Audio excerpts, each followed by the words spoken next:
Nakasindi na ang lahat ng mga kandila sa ating korona at tayo ay nagagalak kasi ilang tulog na lang at Pasko na.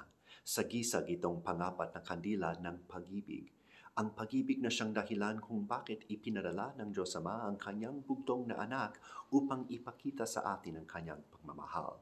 Nakikita natin sinasabuhay ni Maria, ina ng Diyos, itong pagmamahal ng Diyos sa ating ebanghelyo sa kanyang pagdalaw sa kanyang pinsan na si Elizabeth sa kanyang pagdadalang tao.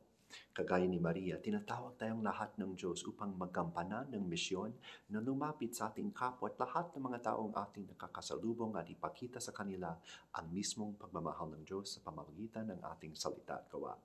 Huwag natin hayaan ibigay sa isa't isa ang mga material na bagay lamang ngayong Pasko, kundi subukan natin gayahin si Maria pati si Jesus sa pagbibigay ng mismo nating mga sarili sa Diyos at sa kapwa. Maligayang Pasko at manigong bagong taon.